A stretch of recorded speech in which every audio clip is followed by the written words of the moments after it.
ਅੱਜ ਦੀ ਪ੍ਰੈਸ ਵਾਰਤਾ ਵਿੱਚ ਪਹੁੰਚੇ ਹੋਏ ਮੀਡੀਆ ਦੇ ਸਾਥੀਆਂ ਦਾ ਇੱਥੇ ਪਹੁੰਚਣ ਦੇ ਸਵਾਗਤ ਹੈ। ਸਾਰਿਆਂ ਨੂੰ ਸਤਿ ਸ੍ਰੀ ਅਕਾਲ, ਨਮਸਕਾਰ। ਅੱਜ ਦੀ ਪ੍ਰੈਸ ਵਾਰਤਾ ਵਿੱਚ ਸਾਡੇ ਵਿੱਚ ਨੇ ਸਾਡੇ ਪੰਜਾਬ ਭਾਜਪਾ ਦੇ ਸੀਨੀਅਰ ਲੀਡਰ ਸ੍ਰੀ ਸੁਭਾਸ਼ ਸ਼ਰਮਾ ਜੀ। ਉਹ ਅੱਜ ਦੀ ਪ੍ਰੈਸ ਕਾਨਫਰੰਸ ਲੈਣਗੇ। ਮੈਂ ਬੇਨਤੀ ਕਰਦਾ ਸ੍ਰੀ ਸੁਭਾਸ਼ ਸ਼ਰਮਾ ਜੀ ਨੂੰ। ਸਾਰਿਆਂ ਨੂੰ ਸਤਿ ਸ੍ਰੀ ਅਕਾਲ, ਨਮਸਤੇ। ਸਾਡੀ ਪਾर्टी के मीडिया के को कन्वीनर हरदेव सिंह उबा जी भी मेरे नाल मौजूद ने। अज दो बड़े महत्वपूर्ण मुद्दों ते तुहाडे नाल गल करनी है।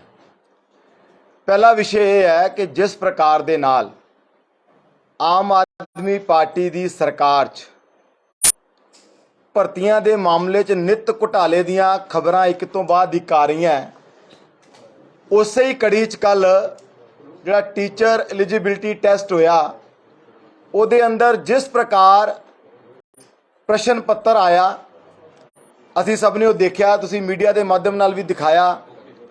मल्टीपल चॉइस क्वेश्चन दे क्वेश्चन पेपर च 60 चों 48 सवाल ऐसे सी जिन्हां दे उत्तर बोल्ड किए हुए सी और वो बहुत सारी जगह ते वही क्वेश्चन पेपर गया जिहदे अंदर आंसर भी बोल्ड किए हुए सी। ये अपने आप च एक बहुत वड्डा स्कैम है।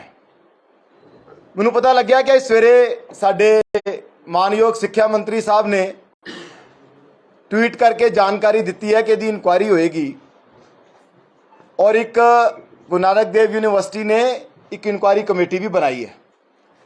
लेकिन सवाल इत्थे है कि ये कोई छोटी मोटी चूक नहीं है जिहदी यूनिवर्सिटी लैवल ते कोई कमेटी बना के इंक्वायरी करके दो चार छोटे कर्मचारियों नूं तुसीं ਉਹਦਾ ਦੋਸ਼ੀ ਠਹਿਰਾ ਕੇ ਉਹਨਾਂ ਤੇ ਕਾਰਵਾਈ ਕਰ ਦਿਓ। ਇਹ ਜਿਹੜੀ ਲਗਾਤਾਰ ਕੜੀਆਂ ਜੁੜ ਰਹੀਆਂ, ਤੁਹਾਨੂੰ ਯਾਦ ਹੋਏਗਾ ਕਿ ਇਸ ਤੋਂ ਪਹਿਲਾਂ ਨਾਇਬ ਤਹਿਸੀਲਦਾਰਾਂ ਦੀ ਭਰਤੀ ਵਾਸਤੇ ਜਿਹੜਾ ਟੈਸਟ ਹੋਇਆ ਸੀ ਉਹਦੇ ਅੰਦਰ ਵੀ ਵੱਡੇ ਪੱਧਰ ਦਾ ਸਕੈਮ ਹੋਇਆ ਸੀ ਔਰ ਇੱਕੋ ਹੀ ਸੈਂਟਰ 'ਚ ਬੈਠੇ ਬੱਚੇ ਕਿਵੇਂ ਉਹ ਟੈਸਟ 'ਚ ਪਾਸ ਹੋ ਗਏ ਔਰ ਕਿਵੇਂ ਉਹ ਸਿਲੈਕਟ ਹੋ ਗਏ, ਉਹਦੇ ਬਾਰੇ 'ਚ ਵੀ ਜਾਂਚ ਅਜੇ ਤੱਕ ਸਰਕਾਰ ਕਰ ਰਹੀ ਹੈ। ਕੀਤਾ ਕੁਛ ਨਹੀਂ। जिस प्रकार नाल उत्थे कपलेबाजी करके बच्चों को सिलेक्ट कराया गया, उस तरह का उपराला इस टेस्ट करने की मैनूं लगता है कि कोशिश सी। क्वेश्चन पेपर किसी सिलेक्टेड सेंटर या सिलेक्टेड कैंडीडेट्स को जाने सी जिथे आंसर बोल्ड किए हुए सी ताकि वो बच्चे आराम नाल पेपर दे के वध नंबर लैके सिलेक्ट हो जान। लेकिन गलती नाल कह लो, भुलेखे नाल कह लो, जो भी कह लो, वो क्वेश्चन पेपर ज़्यादा गिनती च छप गए और ज़्यादा बच्चों को चले गए, लीक हो गए और ये सारा भंडा फोड़ होया। लेकिन ये पिछे एक बहुत वड्डी साजिश जापदी है कि पैसों का लेन देन करके कुछ सिलेक्टेड लोगों को सिलेक्ट कराने की कोशिश ये पिछे हो सकती है।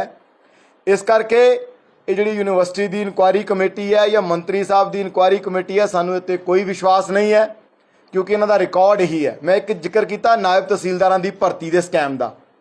तुसीं देखा थोड़े दिन पहले एक वीडियो वायरल हुई, उस वीडियो च मंत्री जी की हाज़री च एक व्यक्ति कह रहा है कि मंत्री जी ने आप दखल अंदाजी करके ओवर एज डॉक्टर नूं नौकरी दवाई। उस केस का की बनिया? ऐसिया होर कितनियां उदाहरणां लगातार आ रही हैं जो ये गल नूं दर्शा रही है कि आम आदमी पार्टी की सरकार जिहड़ी अपने आप नूं बड़ी ईमानदार, कट्टर ईमानदार घोषित करती है, रोज़ आपे ही अपने आप नूं सर्टिफिकेट दे दिंदी है।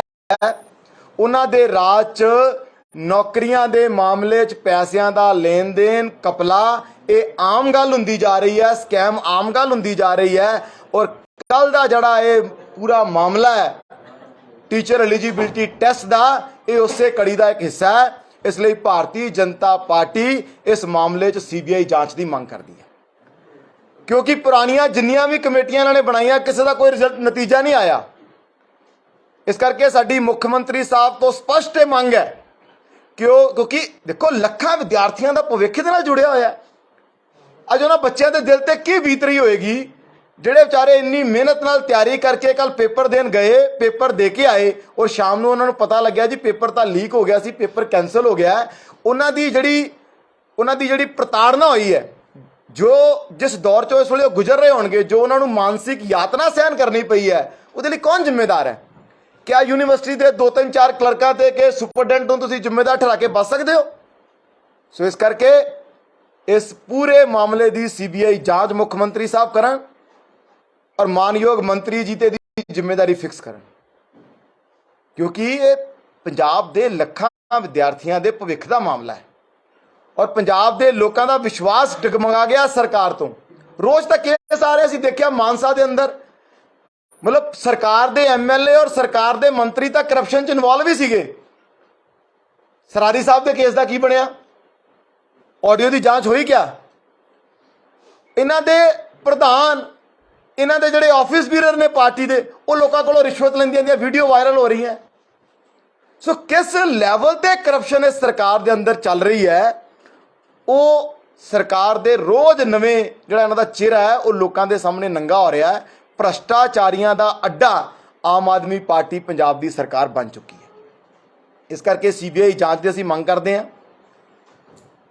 ਦੂਸਰਾ ਜਿਹੜਾ ਮੁੱਦਾ ਹੈ ਉਹ ਵੀ ਬੜਾ ਮਹੱਤਵਪੂਰਨ ਮੁੱਦਾ ਹੈ, ਭ੍ਰਸ਼ਟਾਚਾਰ ਨਾਲ ਜੁੜਿਆ ਮੁੱਦਾ ਹੈ। ਸਾਡੇ ਅੱਜ ਕਾਂਗਰਸ ਦੇ ਮਿੱਤਰਾਂ ਨੇ ਇੱਕ ਪ੍ਰਦਰਸ਼ਨ ਕੀਤਾ ਹੈ। ਜਦੋਂ ਸਾਡੇ ਕਾਂਗਰਸ ਦੇ ਮਿੱਤਰ ਦੋਸਤ ਭ੍ਰਸ਼ਟਾਚਾਰ ਦੀ ਗੱਲ ਕਰਦੇ ਨੇ ਤੇ ਇੰਜ ਲੱਗਦਾ ਹੈ ਜਿਵੇਂ ਕੋਈ ਡਾਕੂ ਧਰਮ ਪ੍ਰਚਾਰ ਕਰ ਰਿਹਾ ਹੋਵੇ ਤੇ ਇਮਾਨਦਾਰੀ ਦਾ ਉਪਦੇਸ਼ ਦੇ ਰਿਹਾ ਹੋਵੇ। ਜਿਹੜੀ ਪਾਰਟੀ ਹਿੰਦੁਸਤਾਨ 'ਚ ਭ੍ਰਸ਼ਟਾਚਾਰ ਦੀ ਜਨਨੀ ਹੈ, ਭ੍ਰਸ਼ਟਾਚਾਰ ਦੀ ਨਦੀ ਕਿਤੋਂ ਵੀ ਨਿਕਲੇ ਉਹਦੀ ਗੰਗੋਤਰੀ ਜਿਹੜੀ ਹੈ ਉਹਦਾ ਉਦਗਮ ਸਥਲ ਕਾਂਗਰਸ ਪਾਰਟੀ ਹੈ। ਚਾਹੇ ਇਹਨਾਂ ਦੀ ਕੇਂਦਰ ਦੀ ਸਰਕਾਰ ਸੀ, 2G ਸਕੈਮ, ਕਾਮਨਵੈਲਥ ਗੇਮਾਂ 'ਚ ਘੁਟਾਲਾ, ਕੋਇਲਾ ਘੁਟਾਲਾ, ਦੂਰਸੰਚਾਰ ਘੁਟਾਲਾ, ਘੁਟਾਲਿਆਂ ਦੀ ਐਡੀ ਲੰਬੀ ਲਿਸਟ ਹੈ ਕਿ 10 ਸਾਲਾਂ ਦਾ ਇਹਨਾਂ ਦਾ ਯੂਪੀਏ ਦਾ ਜਿਹੜਾ ਸ਼ਾਸਨ ਸੀ ਉਹ ਹਰ ਮਹੀਨੇ ਇੱਕ ਨਵੇਂ ਘੁਟਾਲੇ ਨਾਲ ਚਰਚਾ 'ਚ ਆਉਂਦਾ ਸੀ। ਔਰ ਕੇਂਦਰ 'ਚ ਜੋ ਸੀ ਸਾਡੇ ਪੰਜਾਬ ਦੇ ਜਿਹੜੇ ਸਾਥੀ ਅੱਜ ਪ੍ਰਦਰਸ਼ਨ ਕਰ ਰਹੇ ਸੀ, ਇਹਨਾਂ 'ਚੋਂ ਕਿਹੜਾ ਐਸਾ ਜਿਹਦਾ ਨਾਂ ਕਿਸੇ ਘੁਟਾਲੇ 'ਚ ਨਹੀਂ ਹੈਗਾ? ਔਰ ਤੁਸੀਂ ਦੇਖੋ ਸਦਨ ਦੇ ਅੰਦਰ, ਹਾਲਾਂਕਿ ਮੁੱਖ ਮੰਤਰੀ ਦੇ ਰਵੱਈਏ ਦੀ ਅਸੀਂ ਕੋਈ ਸਰਾਹਨਾ ਨਹੀਂ ਕਰਦੇ, ਅਸੀਂ ਨਿੰਦਿਆ ਹੀ ਕੀਤੀ ਜਿਸ ਪ੍ਰਕਾਰ ਭਗਵੰਤ ਮਾਨ ਸਾਹਿਬ ਨੇ ਧਮਕਾਇਆ। ਲੇਕਿਨ ਜਦੋਂ ਸਦਨ 'ਚੋਂ ਬੋਲ ਰਹੇ ਸੀ ਕਿ ਤੁਸੀਂ ਸਾਰੇ ਉਂਗਲਾਂ ਕਰ ਕਰਕੇ, ਤੇ ਉਹਦੇ ਬਾਅਦ ਸਾਡੇ ਕਾਂਗਰਸ ਦੇ ਮਿੱਤਰਾਂ ਦੀ ਸਿੱਟੀ ਪਿੱਟੀ ਗੁੰਮ ਹੋ ਗਈ। ਅਸੀਂ ਬਜਟ ਸੈਸ਼ਨ 'ਚ ਦੇਖਿਆ ਕਾਂਗਰਸ ਕੋਲੇ ਬੋਲਣ ਲਈ ਕੁਝ ਬਚਿਆ ਨਹੀਂ ਸੀ। ਸੋ ਇਸ ਕਰਕੇ ਭ੍ਰਸ਼ਟਾਚਾਰ ਦੀ ਜਦੋਂ ਇਹ ਗੱਲ ਕਰਦੇ ਨੇ ਤੇ ਆਪਣੀ ਪੀੜ੍ਹੀ ਥੱਲੇ ਇਹਨਾਂ ਨੂੰ ਸੋਟਾ ਮਾਰਨਾ ਚਾਹੀਦਾ ਹੈ। ਜਿੱਥੋਂ ਤੱਕ ਭਾਰਤੀ ਜਨਤਾ ਪਾਰਟੀ ਦੀ ਕੇਂਦਰ ਦੀ ਸਰਕਾਰ ਦਾ ਸਵਾਲ ਹੈ, ਬੇਦਾਗ ਸਰਕਾਰ ਹੈ, ਕੋਈ ਉਂਗਲੀ ਨਹੀਂ ਉਠਾ ਸਕਦਾ। 9 ਸਾਲ ਦਾ ਜਿਹੜਾ ਸਾਡਾ ਸ਼ਾਸਨ ਹੈ ਉਹ ਇਮਾਨਦਾਰੀ ਦਾ, ਪਾਰਦਰਸ਼ਤਾ ਦਾ ਪ੍ਰਤੀਕ ਹੈ। ਔਰ ਇਸੇ ਕਰਕੇ ਨਰਿੰਦਰ ਮੋਦੀ ਦੀ ਲੋਕਪ੍ਰਿਯਤਾ ਦੇਸ਼ 'ਚ ਹੀ ਨਹੀਂ ਪੂਰੀ ਦੁਨੀਆ 'ਚ ਹੈ। ਅੱਜ ਪੂਰੀ ਦੁਨੀਆ ਦੇ ਸਭ ਤੋਂ ਲੋਕਪ੍ਰਿय ਨੇਤਾ ਬਣ ਕੇ ਉਭਰੇ ਨੇ। ਔਰ ਚੋਣਾਂ ਦਰ ਚੋਣਾਂ ਜਿਸ ਪ੍ਰਕਾਰ ਕਾਂਗਰਸ ਦੀ ਹਾਲਤ ਹੋ ਰਹੀ ਹੈ, ਪਿਛਲੇ ਦਿਨਾਂ 'ਚ ਸੂਬਿਆਂ ਦੇ ਇਲੈਕਸ਼ਨ ਹੋਏ, ਚਾਹੇ ਉਹ ਉੱਤਰ ਪੂਰਬ ਦੇ ਸੂਬੇ ਸੀ, ਚਾਹੇ ਉਹ ਤ੍ਰਿਪੁਰਾ ਵਰਗਾ ਵੱਡਾ ਸਟੇਟ ਸੀ, ਕਾਂਗਰਸ ਦੀ ਕੀ ਦੁਰਦਸ਼ਾ ਸੀ ਉੱਥੇ।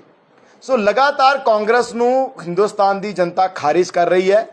ਸੋ ਆਪਣੀ ਖੀਜ ਮਿਟਾਉਣ ਲਈ ਔਰ ਆਪਣੇ ਨੇਤਾ ਦੇ ਕਾਰਨਾਮਿਆਂ ਦੇ ਉੱਤੇ ਪਰਦਾ ਪਾਉਣ ਲਈ, ਜਿਸ ਪ੍ਰਕਾਰ ਨਾਲ ਇਹਨਾਂ ਦੇ ਨੇਤਾ ਰਾਹੁਲ ਗਾਂਧੀ ਨੇ ਜਾ ਕੇ ਹਿੰਦੁਸਤਾਨ ਦਾ ਅਪਮਾਨ ਕੀਤਾ, ਲੰਡਨ ਦੇ ਅੰਦਰ ਜਾ ਕੇ ਹਿੰਦੁਸਤਾਨ ਦੀ ਡੈਮੋਕ੍ਰੇਸੀ ਦਾ ਅਪਮਾਨ ਕੀਤਾ ਹੈ, ਕਿਹਾ ਕਿ ਹਿੰਦੁਸਤਾਨ 'ਚ ਲੋਕਤੰਤਰ ਖਤਮ ਹੋ ਗਿਆ ਹੈ। ਇੱਕ ਤਰਫ ਪੂਰੀ ਦੁਨੀਆ ਹਿੰਦੁਸਤਾਨ ਦੇ ਲੋਕਤੰਤਰ ਨੂੰ ਵਾਹ ਵਾਹ ਕਰ ਰਹੀ ਹੈ। ਪੰਚਾਇਤ ਤੋਂ ਲੈ ਕੇ ਸੰਸਦ ਤੱਕ ਦੇ ਚੁਣਾਵ ਸ਼ਾਂਤੀਪੂਰਨ ਹੁੰਦੇ ਆ,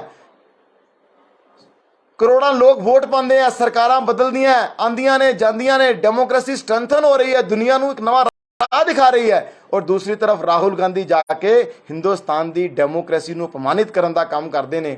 ਸੋ ਆਪਣੇ ਨੇਤਾ ਦੇ ਕਾਰਨਾਮਿਆਂ ਨੂੰ ਛੁਪਾਉਣ ਲਈ ਇਸ ਪ੍ਰਕਾਰ ਦਾ ਪ੍ਰਪੰਚ, ਇਸ ਪ੍ਰਕਾਰ ਦੇ ਝੂਠੇ ਮੁੱਦੇ ਜਿਹਨਾਂ ਦਾ ਕੋਈ ਅਸਤਿਤਵ ਵੀ ਨਹੀਂ ਹੈ, ਉਹਨਾਂ ਨੂੰ ਖੜਾ ਕਰਨ ਦਾ ਕੰਮ ਜਿਹੜਾ ਕਾਂਗਰਸ ਕਰ ਰਹੀ ਹੈ।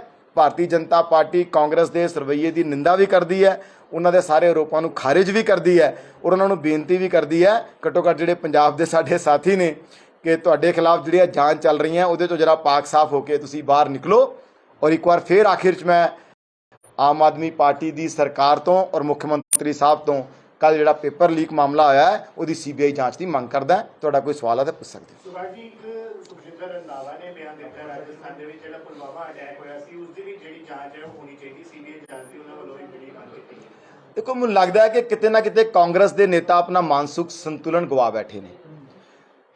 ਰਾਹੁਲ ਗਾਂਧੀ ਨੇ ਵੀ ਇਹ ਕੀਤੀ ਸੀ, ਤੁਹਾਨੂੰ ਯਾਦ ਹੋਏਗਾ ਜਦੋਂ ਪੁਲਵਾਮਾ ਅਟੈਕ ਹੋਇਆ, ਇਹ ਸਵਾਲ ਰਾਹੁਲ ਗਾਂਧੀ ਨੇ ਵੀ ਉਠਾਏ, ਇਹ ਸਵਾਲ ਅਰਵਿੰਦ ਕੇਜਰੀਵਾਲ ਨੇ ਵੀ ਉਠਾਏ।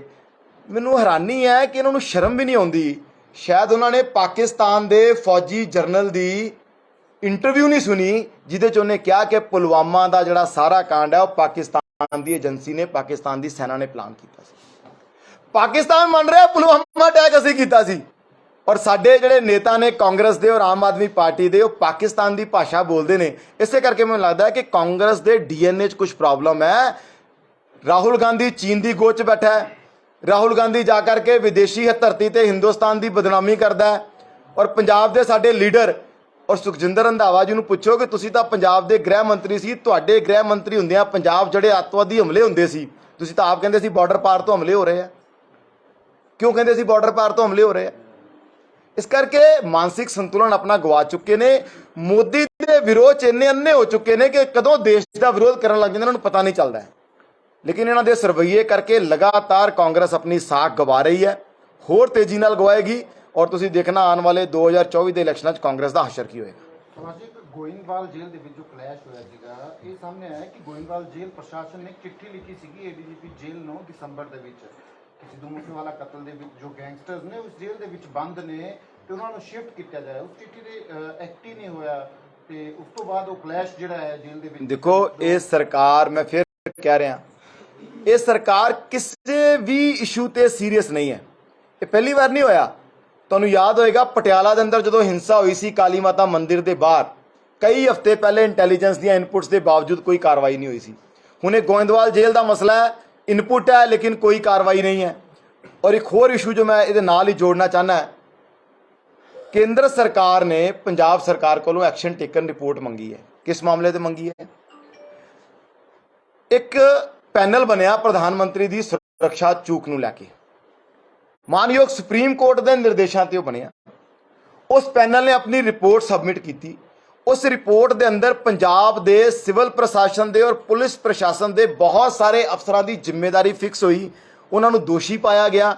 ਉਹ ਐਕਸ਼ਨ ਲੈਣ ਲਈ ਕੇਂਦਰ ਸਰਕਾਰ ਨੇ ਚਿੱਠੀ, ਉਹ ਰਿਪੋਰਟ ਜਿਹੜੀ ਹੈ ਪਿਛਲੇ ਸਾਲ ਸਤੰਬਰ ਅਕਤੂਬਰ ਨੂੰ ਉਹ ਰਿਪੋਰਟ ਭੇਜਤੀ ਸੀ। 6 ਮਹੀਨੇ ਹੋ ਗਏ ਪੰਜਾਬ ਦੀ ਆਮ ਆਦਮੀ ਪਾਰਟੀ ਸਰਕਾਰ ਉਹ ਫਾਈਲ ਦੱਬ ਕੇ ਬੈਠੀ ਹੈ।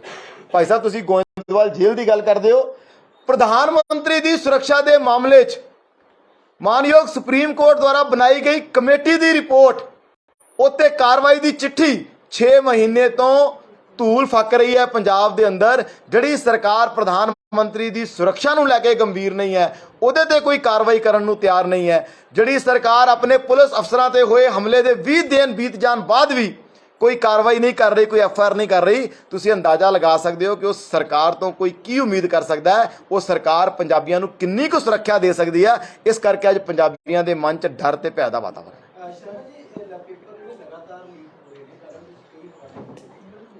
ਗੁਜਰਾਤ ਦੀ ਵਿਧਾਨ ਸਭਾ ਇੱਕ ਬਿੱਲ ਲੈ ਕੇ ਆਈ ਹੈ, ਸ਼ਾਇਦ ਗੁਜਰਾਤ ਵੇਖਿਆ ਬਿੱਲ, ਉਹਦੇ ਵਿੱਚ ਇਹ ਹੈ ਕਿ ਜਿਹੜਾ ਕੋਈ ਇਹੋ ਜਿਹਾ ਕੰਮ ਕਰੂਗਾ, ਪੇਪਰ ਲੀਕ ਕਰੂਗਾ, ਉਹਨੂੰ 1 ਕਰੋੜ ਰੁਪਏ ਜੁਰਮਾਨਾ ਤੇ ਨਾਲ ਸ਼ਾਇਦ 10 ਸਾਲ ਦੀ ਸਜ਼ਾ ਉਹਨਾਂ ਨੇ ਇਹੋ ਜਿਹਾ ਪ੍ਰਾਵਧਾਨ ਕੀਤਾ ਹੈਗਾ। ਕੀ ਪੰਜਾਬ ਸਰਕਾਰ, ਪੰਜਾਬ ਵਿਧਾਨ ਸਭਾ 'ਚ ਕੋਈ ਇਹੋ ਜਿਹਾ ਬਿੱਲ, ਇਹੋ ਜਿਹਾ ਕੋਈ ਕਾਨੂੰਨ ਨਹੀਂ ਲੈ ਕੇ ਆ ਸਕਦੀ? ਨਹੀਂ, ਪੰਜਾਬ ਸਰਕਾਰ ਤੇ ਬਹੁਤ ਕੁਝ ਲੈ ਕੇ ਆ ਸਕਦੀ ਹੈ। ਗੱਲ ਤੇ ਨੀਅਤ ਦੀ ਹੈ। ਪੰਜਾਬ ਸਰਕਾਰ ਦੀ ਨੀਅਤ ਤੇ ਸਵਾਲ ਤੇ ਉਸ ਤੋਂ ਨਾਇਬ ਤਹਿਸੀਲਦਾਰ ਵਾਲੇ ਜਿਹੜਾ ਸਕੈਮ ਹੋਇਆ ਉਹਦੇ ਬਾਰੇ 'ਚ ਕੀ ਕਾਰਵਾਈ ਹੋਈ? ਨੀਅਤ ਹੀ ਖਰਾਬ ਹੈ ਨਾ ਸਾਹਿਬ। ਗੁਜਰਾਤ ਦੀ ਸਰਕਾਰ ਇਸ ਕਰਕੇ ਲੈ ਕੇ ਆਈ ਕਿ ਸਰਕਾਰ ਦੀ ਨੀਅਤ ਸਾਫ਼ ਹੈ ਕਿ ਬੱਚਿਆਂ ਨਾਲ ਬੇਇਨਸਾਫੀ ਨਹੀਂ ਹੋਣੀ ਚਾਹੀਦੀ, ਪੇਪਰ ਲੀਕ ਕਰਨ ਦਾ ਅਪਰਾਧੀ ਕੋਈ ਵੀ ਹੋਵੇ ਬਖਸ਼ਿਆ ਨਹੀਂ ਜਾਣਾ ਚਾਹੀਦਾ। ਲੇਕਿਨ ਸਾਹਿਬ ਜਦੋਂ ਦੋਸ਼ੀ ਜਿਨ੍ਹਾਂ ਨੂੰ ਸ਼ਹਿ ਮਿਲੀ ਹੋਵੇ ਅਗਰ ਰੂਲਿੰਗ ਪਾਰਟੀ ਤੋਂ, ਤੇ ਫਿਰ ਕਿੱਦਾਂ ਬਿੱਲ ਆਏਗਾ? ਇਸ ਲਈ ਤੁਹਾਡੀ ਗੱਲ ਜਾਇਜ਼ ਹੈ, ਅਸੀਂ ਤਾਂ ਸਵਾਗਤ ਕਰਾਂਗੇ ਪੰਜਾਬ ਸਰਕਾਰ ਇਹੋ ਜਿਹਾ ਉਪਰਾਲਾ ਕਰੇ, ਬਿੱਲ ਲੈ ਕੇ ਆਵੇ, ਕਿਉਂਕਿ ਮੈਰਿਟ ਤੇ ਭਰਤੀ ਕਰਨਾ ਇਹ ਇਨਸਾਫ ਦੀ ਗੱਲ ਹੈ। ਸੁਭਾਸ਼ ਜੀ, ਟੈਟ ਮਾਮਲੇ 'ਚ ਮੁੱਖ ਮੰਤਰੀ ਨੇ ਟਵੀਟ ਕੀਤਾ ਹੈ ਕਿ ਜਿਹੜੇ ਦੋਸ਼ੀ ਨੇ ਉਹਨਾਂ ਨੂੰ ਜਲਦ ਗ੍ਰਿਫਤਾਰ ਕੀਤਾ ਜਾਏ ਔਰ ਕੋਤਾਹੀ ਬਰਦਾਸ਼ਤ ਨਹੀਂ ਕੀਤੀ ਜਾਏਗੀ। ਨਹੀਂ, ਦੋਸ਼ੀ ਕੌਣ ਹੈ? ਸਵਾਲ ਤੇ ਇਹੀ ਹੈ ਨਾ ਜੀ। ਕਿਆ ਸਿਰਫ ਛੋਟੇ ਪੱਧਰ ਦੇ ਛੋਟੀ ਮਛਲੀਆਂ ਨੂੰ ਫੜ ਕੇ ਕਿਤੇ ਗੱਲ ਤਾਂ ਨਹੀਂ ਚਲਾਤੀ ਜਾਏਗੀ? ਦੂਜਾ, ਮੁੱਖ ਮੰਤਰੀ ਸਾਹਿਬ ਤਾਂ ਬਹੁਤ ਟਵੀਟ ਕਰਦੇ ਨੇ। ਨਾਇਬ ਤਹਿਸੀਲਦਾਰ ਵਾਲੇ ਕਿਹਦੀ ਗ੍ਰਿਫਤਾਰੀ ਹੋਈ? 20 ਦਿਨ ਪਹਿਲਾਂ ਹਮਲਾ ਹੋਇਆ, ਅਗਲੇ ਦਿਨ DGP ਨੇ ਆ ਕੇ ਪ੍ਰੈਸ ਕਾਨਫਰੰਸ ਕੀਤੀ ਨਾ ਪ੍ਰੈਸ ਕਾਨਫਰੰਸ। ਕੀ ਕਿਹਾ ਅਜਨਾਲੇ ਐਪੀਸੋਡ ਤੋਂ ਬਾਅਦ ਕਿ ਦੋਸ਼ੀਆਂ ਦੇ ਖਿਲਾਫ FIR ਕਰਾਂਗੇ, ਕੀਤੀ ਸੀ ਨਾ? ਮੈਨੂੰ ਦੱਸੋ ਕਿੱਥੇ FIR ਹੋਈ ਹੈ? ਇਸ ਕਰਕੇ ਸਿਰਫ ਟਵੀਟ ਕਰਕੇ ਇਹਨਾਂ ਨੇ ਲੋਕਾਂ ਦਾ ਧਿਆਨ ਭਟਕਾਉਣਾ ਹੈ। ਕੋਈ ਕਾਰਵਾਈ ਨਹੀਂ ਹੋਣੀ। ਸਾਨੂੰ ਇਹਨਾਂ ਦੀ ਕਿਸੇ ਕਾਰਵਾਈ ਤੇ ਕਿਸੇ ਕਮੇਟੀ ਤੇ ਕੋਈ ਵਿਸ਼ਵਾਸ ਨਹੀਂ ਹੈ। ਅਸੀਂ ਵਾਪਸ ਆਪਣੀ ਮੰਗ ਨੂੰ ਦੁਹਰਾ ਰਹੇ ਹਾਂ, ਸੀਬੀਆਈ ਜਾਂਚ ਹੋਏਗੀ ਤਾਂ ਅਸਲੀ ਦੋਸ਼ੀ ਸਾਹਮਣੇ ਆਉਣਗੇ। ਸੁਭਾਸ਼ ਜੀ, ਵਿਜੀਲੈਂਸ ਲਗਾਤਾਰ ਕਾਰਵਾਈਆਂ ਕਰ ਰਿਹਾ। ਅੱਜ ਵੀ ਗੁਰਪ੍ਰੀਤ ਕਾਂਗੜ ਹੋਰਾਂ ਨੂੰ ਸਮਨ ਕੀਤਾ ਗਿਆ ਸੀਗਾ ਬਠਿੰਡੇ। ਡੀਏ ਮਾਮਲੇ ਦੀ ਜਾਂਚ ਚੱਲ ਰਹੀ ਹੈ, ਕੁਲਦੀਪ ਵੈਦ ਹੋਰਾਂ ਤੇ ਵੀ ਜਾਂਚ ਚੱਲ ਰਹੀ ਹੈ। ਵਿਜੀਲੈਂਸ ਲਗਾਤਾਰ ਨੇਤਾਵਾਂ ਤੇ ਸ਼ਿਕੰਜਾ ਕੱਸ ਰਿਹਾ। ਡੀਏ ਮਾਮਲੇ ਜਿਹਨੇ ਲਗਾਤਾਰ ਉਹਨਾਂ ਦੀ ਇਨਵੈਸਟੀਗੇਸ਼ਨ ਕਰ ਰਿਹਾ। ਕਾਂਗੜ ਹੋਰਾਂ ਨੂੰ ਅੱਜ ਬੁਲਾਇਆ ਸੀ। ਦੇਖੋ, ਕਰਪਸ਼ਨ ਦੇ ਮਾਮਲੇ 'ਚ ਅਸੀਂ ਬਹੁਤ ਵਾਰੀ ਪਹਿਲਾਂ ਵੀ ਆਪਣਾ ਸਟੈਂਡ ਸਪਸ਼ਟ ਕੀਤਾ ਹੈ ਕਿ ਭਾਰਤੀ ਜਨਤਾ ਪਾਰਟੀ ਦੀ ਕਰਪਸ਼ਨ ਦੇ ਬਾਰੇ ਜ਼ੀਰੋ ਟੋਲਰੈਂਸ ਦੀ ਨੀਤੀ ਹੈ। ਵਿਜੀਲੈਂਸ ਆਪਣੀ ਜਾਂਚ ਕਰੇ, ਸਾਨੂੰ ਕੋਈ ਇਤਰਾਜ਼ ਨਹੀਂ ਹੈ। ਵਿਜੀਲੈਂਸ ਸਿਲੈਕਟਡ ਲੋਕਾਂ ਤੇ ਜਾਂਚ ਕਿਉਂ ਕਰ ਰਹੀ ਹੈ? ਵਿਜੀਲੈਂਸ ਨੇ ਸਰਾਰੀ ਦੇ ਮਾਮਲੇ 'ਚ ਅਜੇ ਤੱਕ ਐਫਆਈਆਰ ਰਜਿਸਟਰ ਕਰਕੇ ਜਾਂਚ ਕਿਉਂ ਸ਼ੁਰੂ ਨਹੀਂ ਕੀਤੀ? ਆਡੀਓ ਹੈ, ਕਾਂਗੜ ਸਾਹਿਬ ਦੀ ਤਾਂ ਕੋਈ ਆਡੀਓ ਅਸੀਂ ਨਹੀਂ ਸੁਣੀ, ਲੇਕਿਨ ਸਰਾਰੀ ਸਾਹਿਬ ਦੀ ਤਾਂ ਆਡੀਓ ਹੈ, ਸਾਰੇ ਪੰਜਾਬ ਨੇ ਸੁਣਿਆ। ਫਿਕਸਿੰਗ ਨੇ ਪੋਲੀਟੀਕਲ ਸਕੋਰ ਪਰਸਨਲ ਕਿੜਾ ਕੱਢਣ ਲਈ ਲਗਾ ਰਹੇ ਹੈ। ਤੁਸੀਂ ਦੇਖੋ, ਐਡਾ ਵੱਡਾ ਪੰਜਾਬ ਦੇ ਸ਼ਹੀਦਾਂ ਦਾ, ਜਿਨ੍ਹਾਂ ਨੇ ਜੰਗੇ ਆਜ਼ਾਦੀ 'ਚ ਆਪਣਾ ਯੋਗਦਾਨ ਪਾਇਆ, ਉਸ ਜੰਗੇ ਆਜ਼ਾਦੀ ਦੇ ਸਮਾਰਕ ਦੇ ਵਿਜੀਲੈਂਸ ਕਾਰਵਾਈ ਕਰ ਰਹੀ ਹੈ ਕਿ ਉਹ ਕਿਉਂ ਬਣਾਤਾ ਜੀ। ਲੇਕਿਨ ਆਪਣੇ ਭ੍ਰਸ਼ਟ ਮੰਤਰੀ ਜੀ ਦੀ ਆਡੀਓ ਹੈ, ਉਹਦੇ ਖਿਲਾਫ ਵਿਜੀਲੈਂਸ ਕਾਰਵਾਈ ਨਹੀਂ ਕਰ ਰਹੀ। ਸੋ ਅਸੀਂ ਪੰਜਾਬ ਸਰਕਾਰ ਦੇ ਉਸ ਜਿਹੜਾ ਕਦਮ ਹੈ ਆਪਣੀ ਪਰਸਨਲ ਕਿੜ ਕੱਢਣ ਲਈ, ਮੀਡੀਆ ਨੂੰ ਦਬਾਉਣ ਲਈ, ਮੀਡੀਆ ਨੂੰ ਡਰਾਉਣ ਲਈ ਜਿਸ ਪ੍ਰਕਾਰ ਦਾ ਵਿਜੀਲੈਂਸ ਦਾ ਸਹਾਰਾ ਲੈ ਰਹੀ ਹੈ, ਅਸੀਂ ਉਸ ਤੋਂ ਬਾਅਦ ਸੁਰੱਖਿਆ ਨੂੰ ਲੈ ਕੇ ਪੰਜਾਬ ਵਾਸਤੇ 18 ਕੰਪਨੀਆਂ ਜਿਹੜੀਆਂ ਭੇਜੀਆਂ ਗਈਆਂ। ਚੱਪੇ ਚੱਪੇ ਤੇ ਸ਼ਹਿਰਾਂ ਦੇ ਵਿੱਚ ਆਰਮੀ ਜਿਹੜੀ ਹੈ ਤੈਨਾਤ ਕਰ ਦਿੱਤੀ ਗਈ ਹੈ। ਲੱਗਦਾ ਵੀ ਪੰਜਾਬ ਦਾ ਮਾਹੌਲ ਕੋਈ ਖਰਾਬ ਹੋ ਸਕਦਾ? ਦੇਖੋ, ਇਹ ਸਰਕਾਰ ਦਾ ਜੋ ਰਵੱਈਆ ਹੈ ਉਹਦੇ ਨਾਲ ਪੰਜਾਬ ਦੇ ਲੋਕਾਂ ਦੇ ਮਨ 'ਚ ਖਦਸ਼ਾ ਤਾਂ ਪੈਦਾ ਹੋਇਆ ਹੀ ਹੈ। ਜਿਸ ਪ੍ਰਕਾਰ ਦੀਆਂ ਫੋਰਸਸ, ਵੱਖਵਾਦੀ ਤਾਕਤਾਂ ਪੰਜਾਬ 'ਚ ਐਕਟਿਵ ਹੋ ਰਹੀਆਂ, ਜਿਸ ਪ੍ਰਕਾਰ ਉਹਨਾਂ ਨੂੰ ਸਰਕਾਰ ਵੱਲੋਂ ਸ਼ਹਿ ਦਿੱਤੀ ਜਾ ਰਹੀ ਹੈ, ਉਹਨਾਂ ਦੇ ਖਿਲਾਫ ਕੋਈ ਕਾਰਵਾਈ ਨਹੀਂ ਹੋ ਰਹੀ। ਲਗਾਤਾਰ ਹਥਿਆਰ ਡਰੋਨ ਦੇ ਮਾਧਿਅਮ ਨਾਲ ਆ ਰਹੇ ਨੇ, ਕੁਝ ਫੜੇ ਜਾ ਰਹੇ ਨੇ, ਕੁਝ ਨਹੀਂ ਵੀ ਫੜੇ ਜਾ ਰਹੇ ਹੋਣਗੇ। ਲਗਾਤਾਰ ਵਿਦੇਸ਼ਾਂ 'ਚ ਬੈਠੇ ਜਿਹੜੀਆਂ ਵੱਖਵਾਦੀ ਤਾਕਤਾਂ ਹੈ ਕੰਪਨੀ ਭੇਜੀਆਂ ਹੈ। ਲੇਕਿਨ ਸਵਾਲ ਤੇ ਇਹ ਹੈ ਕਿ ਕਾਨੂੰਨ ਵਿਵਸਥਾ ਸਟੇਟ ਸਬਜੈਕਟ ਹੈ, ਉਹ ਸੂਬੇ ਦੀ ਜ਼ਿੰਮੇਵਾਰੀ ਹੈ। ਮੁੱਖ ਮੰਤਰੀ ਦੇ ਨਾਤੇ ਔਰ ਗ੍ਰਹਿ ਮੰਤਰੀ ਦੇ ਨਾਤੇ ਸਰਦਾਰ ਭਗਵੰਤ ਸਿੰਘ ਮਾਨ ਦੀ ਜ਼ਿੰਮੇਵਾਰੀ ਹੈ। ਪਰ ਮੈਨੂੰ ਬੜੇ ਦੁੱਖ ਨਾਲ ਕਹਿਣਾ ਪੈ ਰਿਹਾ ਹੈ ਕਿ ਮੁੱਖ ਮੰਤਰੀ ਸਾਹਿਬ ਆਪਣੀ ਉਸ ਜ਼ਿੰਮੇਵਾਰੀ ਨੂੰ ਨਿਭਾਉਣ 'ਚ ਪੂਰੀ ਤਰ੍ਹਾਂ ਨਾਲ ਫੇਲ ਸਾਬਿਤ ਹੋਏ ਨੇ। ਪੰਜਾਬ ਦੇ ਲੋਕਾਂ ਨੂੰ ਪੂਰੀ ਤਰ੍ਹਾਂ ਨਾਲ ਫੇਲ ਨੇ। ਅੱਜ ਜਿਸ ਪ੍ਰਕਾਰ ਰੋਜ਼ ਤੁਸੀਂ ਦੇਖੋ, ਅੱਜ ਵੀ ਮੈਂ ਸਵੇਰੇ ਦੇਖਿਆ ਅੰਮ੍ਰਿਤਸਰ 'ਚ ਲੁੱਟ ਦੀ ਘਟਨਾ ਦੀ ਰਿਪੋਰਟਿੰਗ ਹੋ ਰਹੀ ਹੈ। ਲਗਾਤਾਰ ਡਕੈਤੀਆਂ ਹੋ ਰਹੀਆਂ। 2 ਦਿਨ ਪਹਿਲਾਂ ਅੰਮ੍ਰਿਤਸਰ ਦੇ ਜੂਲਰ ਕੋਲੋਂ ਪੈਸੇ ਲੈ ਗਏ। ਜਲੰਧਰ ਦੇ ਅੰਦਰ ਪੈਟਰੋਲ ਪੰਪ ਤੋਂ ਲੁੱਟ ਹੋ ਗਈ। ਲਗਾਤਾਰ ਐਕਸਟੋਰਸ਼ਨ ਕਰਨੀ ਨੀਂਦ ਤੋਂ ਜਾਗਣ ਔਰ ਮੁੱਖ ਮੰਤਰੀ ਦੇ ਨਾਤੇ, ਗ੍ਰਹਿ ਮੰਤਰੀ ਦੇ ਨਾਤੇ ਆਪਣੀ ਜ਼ਿੰਮੇਵਾਰੀ ਨਿਭਾਉਣ।